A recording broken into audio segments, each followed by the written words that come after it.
Hi, happy Friday. It's Meredith. I'm here with our message for the 15th of November, 2019.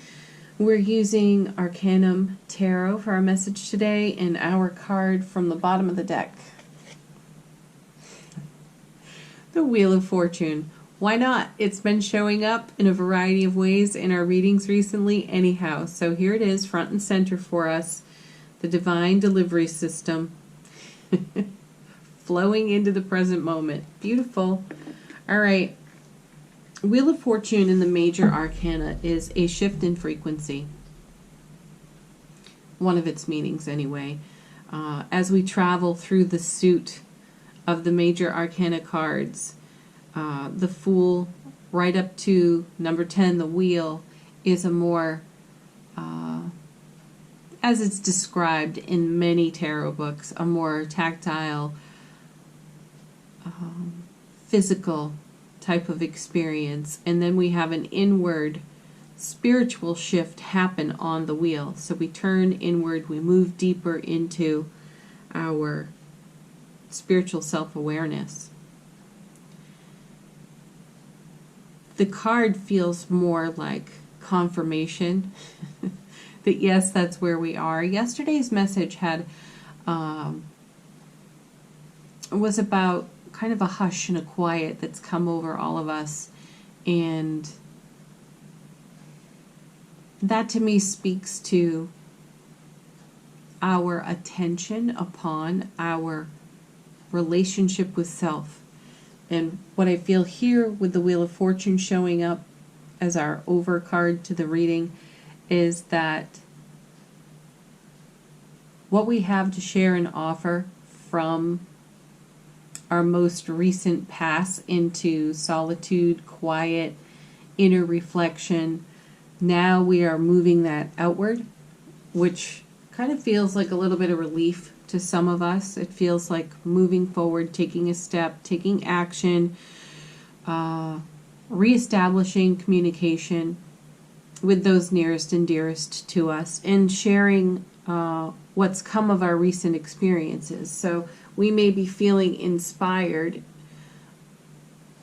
to connect with those that we haven't spoken to in a bit, and I'm hearing reconcile, reconnect, reconcile, and share some of our deep inner discoveries. Let's see what comes with it.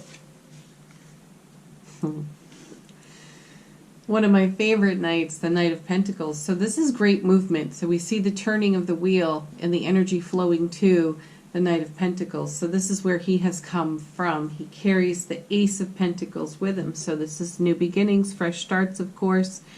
Also in the suit of Pentacles, this is tactile. This is physical.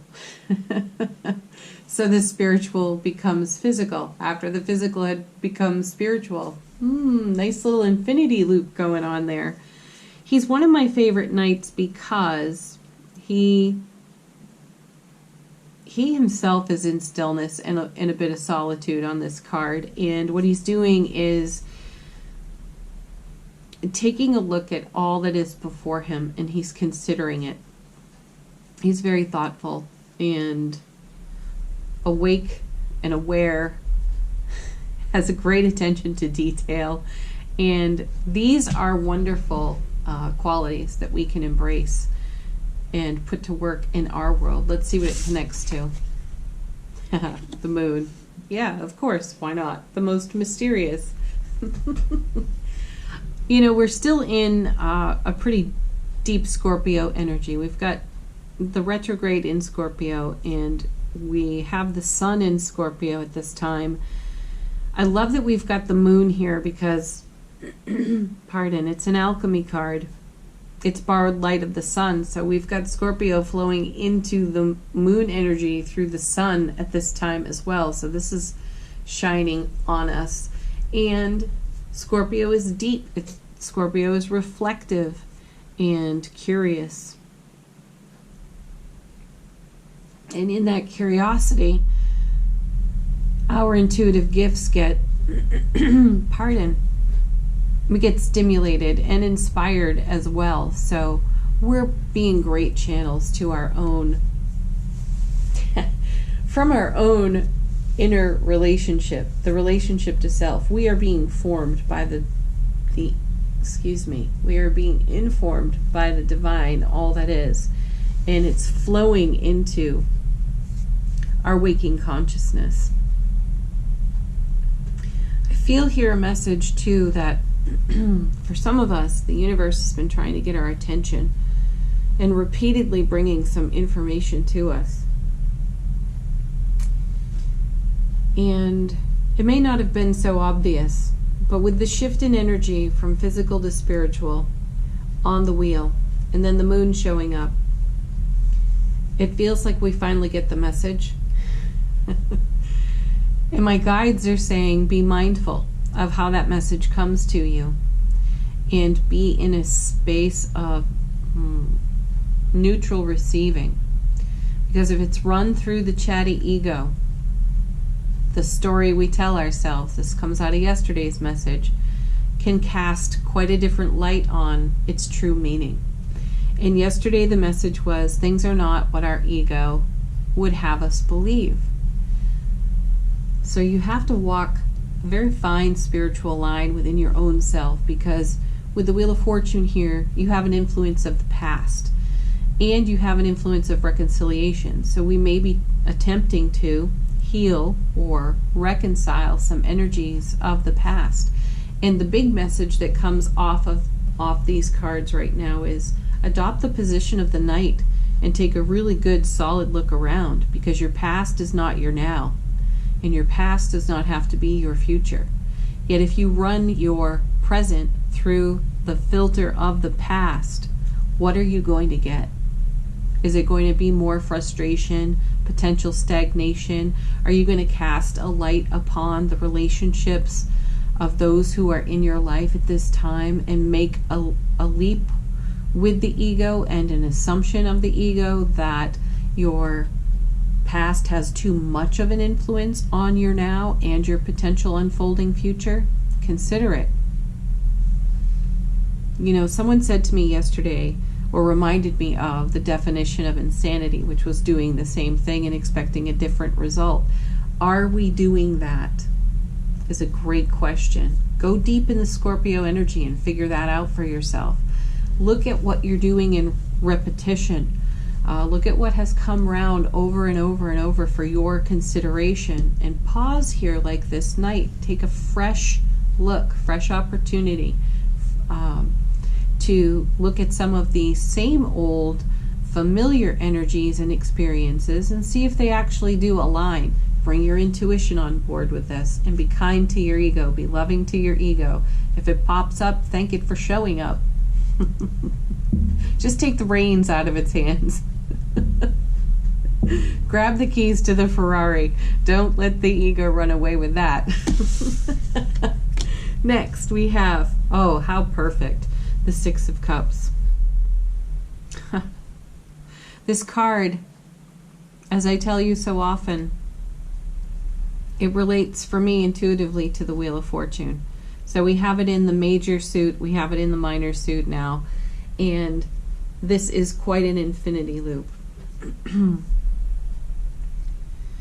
The pivotal point of change happens in the moon card from the intuition that is flowing to us. This is also Sun in Scorpio. Six of Cups is Sun in Scorpio. So more Scorpio energy as if we needed it, right? And I'll remind you what my guides were saying too.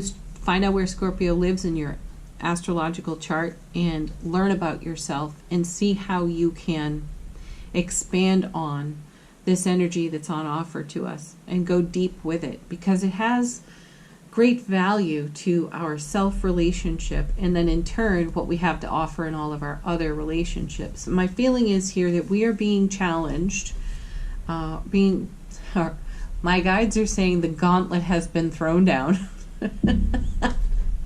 And we're going to have to run this obstacle course within our self relationship. We're being challenged to take a look at what we're doing in the now, how we are considering the present, and how much of the past has an influence upon the present, which is the gift in the oncoming, right? What do you want to make of it? So this is another card of reconciliation. We have an opportunity to reconcile energies here. This is a great message for me.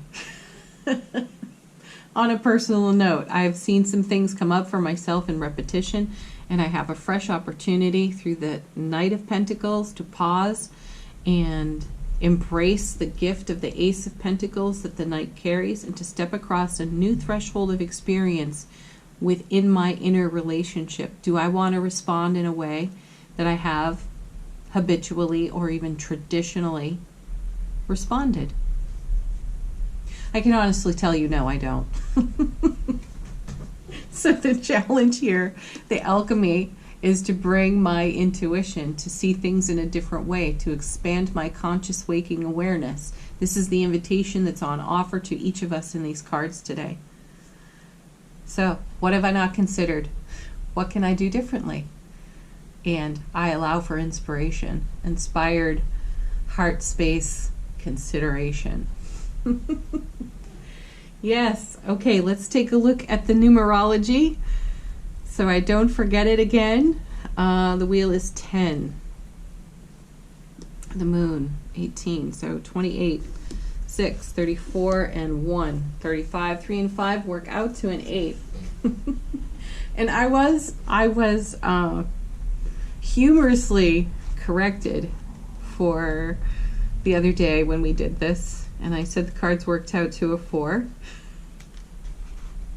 I think it was actually supposed to be a 5, if I remember now. Okay, 8 from Angel Numbers. Well, 8 in tarot, super stable, strength.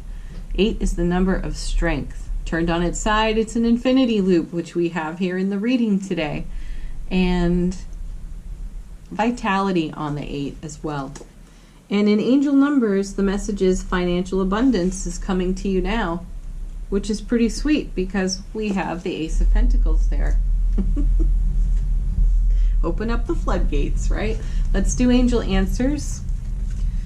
Ask a question if you have one. Fresh reading in the reading or a confirmation. Let's see what kind of angel answer party we have today.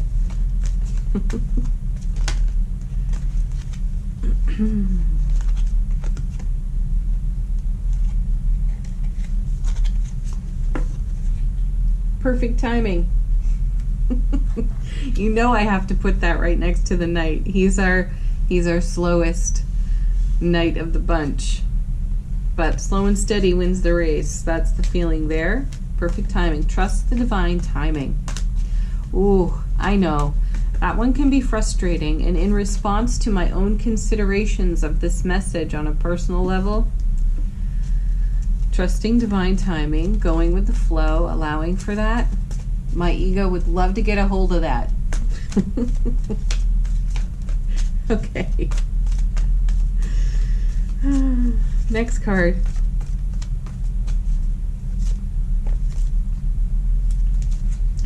Oh, very nice. We don't see this one often.